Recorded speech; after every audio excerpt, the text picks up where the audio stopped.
À la mort de Clovis en 511, son royaume est partagé entre ses 4 fils.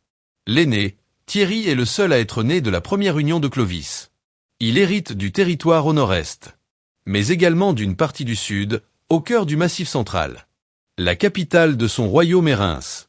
Le second fils de Clovis, Clodomir, hérite de la vallée de la Loire. Il a pour capitale Orléans. Le troisième, Childebert, obtient le territoire à l'ouest de Paris.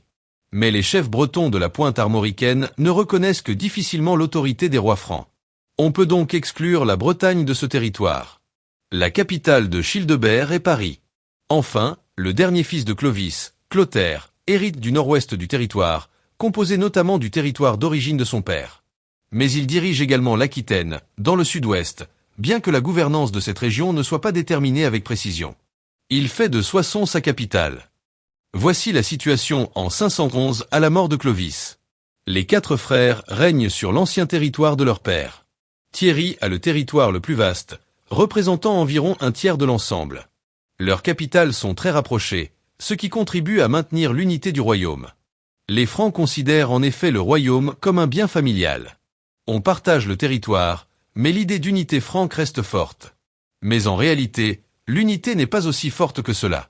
Cependant, les rivalités entre les 4 frères sont restées contenues durant leurs règnes respectifs.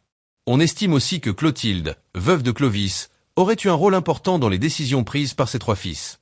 Les premières années suivant la mort de Clovis, un relatif calme règne. Mais un royaume voisin des Francs va mettre fin à cette paix. Il s'agit des Burgondes. En 516, le roi burgonde Gondebaud meurt. Son fils, Sigismond, lui succède. Des crises successives affaiblissent son pouvoir. Les descendants de Clovis vont en profiter pour l'attaquer. 2 principales raisons peuvent expliquer cette décision. La première est d'agrandir le territoire franc. La seconde est de venger la mort des parents de leur mère Clotilde, qui ont été tués par les grands-parents de Sigismond. En 523, Clodomir, Childebert et Clotaire attaquent donc les Burgondes. Thierry ne participe pas car il n'est pas le fils de Clotilde, et a épousé une des filles de Sigismond. Les 3 frères sont victorieux. Clodomir tue Sigismond avec sa femme et ses fils. Mais les Burgondes, désormais dirigés par Godomar III, le frère de Sigismond, résistent. Les Francs lancent alors une nouvelle offensive. Cette fois, Thierry y participe également. Mais le 25 juin 524, lors de la bataille de Vézeronce, en Isère, Clodomir est tué. Godomar reste alors maître du royaume des Burgondes. Après la mort de Clodomir, sa veuve, Gondioque, épouse Clotaire, le propre frère de son défunt mari. Mais cela ne suffit pas à Clotaire, qui souhaite s'emparer du territoire de Clodomir. Il s'allie avec Childebert, et tue 2 des 3 fils de Clodomir. Le dernier, Clodoald, parvint à s'échapper et devint abbé, renonçant à régner. Il fut connu ensuite sous le nom de Saint-Cloud. Les 2 frères se partagent alors le territoire de Clodomir. Clotaire récupère la Touraine et Poitiers et Childebert étend son territoire vers le sud, de Paris à la Loire. Même Thierry, qui n'a pourtant pas participé aux assassinats de ses neveux, agrandit son territoire également, en récupérant Bourges et Auxerre.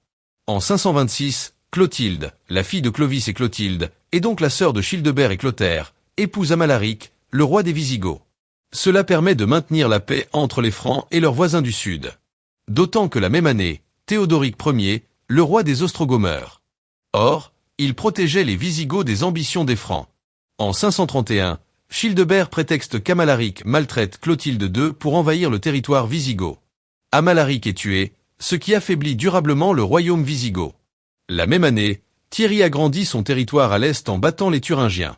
En 533, les 3 frères se concertent pour envahir le territoire burgonde. En 534, Athalaric, roi des Ostrogoths et protecteur des Burgondes, meurt. Clotaire et Childebert en profitent pour envahir le territoire burgonde, aidés par le fils de Thierry, Théodebert Ier, aussi appelé Tibère Ier. Cette fois, il remporte une victoire écrasante et se partage le territoire burgonde. Clotaire récupère la vallée du Rhône de Lyon à la Provence. Thierry agrandit son territoire en récupérant le nord du royaume burgonde. Childebert récupère la zone située entre les deux. Cette même année 534, Thierry Ier meurt, âgé de 50 ans. Il est réputé pour avoir été un souverain sage et réfléchi. Malgré des rapports tendus avec ses frères, il préféra éviter les guerres internes, bien qu'il ait tenté de tuer Clotaire en 531. À la mort de Thierry, ses frères Childebert et Clotaire veulent s'emparer de son territoire. Mais le fils de Thierry, Théodebert Ier, aussi appelé Tibère Ier, ne se laisse pas faire et rallie les grands de son royaume grâce à d'importants dons. Childebert n'ayant pas d'enfant, il accepte de reconnaître Théodebert Ier comme son héritier. Clotaire renonce alors à s'emparer du territoire de Thierry. L'année suivante, Théodebert et Childebert négocient avec les Ostrogoths d'Italie et récupèrent la Provence. Ils ont désormais accès à la Méditerranée, notamment par le port de Marseille. Théodebert obtient la partie nord de la Provence et Childebert, la partie sud. Par la suite, Théodebert cherche à agrandir son territoire vers l'est, notamment au nord de l'Italie, mais il ne parvient pas à annexer le territoire. Il a plus de succès sur le territoire de l'Alamanie, où il parvient à dominer les Alamans, qui gardent cependant leur indépendance. En 548, Théodebert meurt pendant une partie de chasse, à l'âge de 44 ans. Son fils unique Théodebald Ier, aussi appelé Thibaut, lui succède. Il n'a que 13 ans et une santé fragile. Son handicap physique lui sera fatal.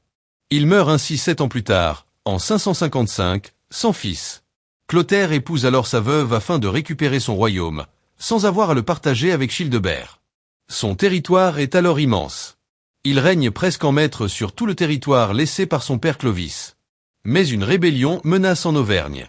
Clotaire y envoie alors son fils Cramne pour affirmer la présence de la dynastie en Auvergne.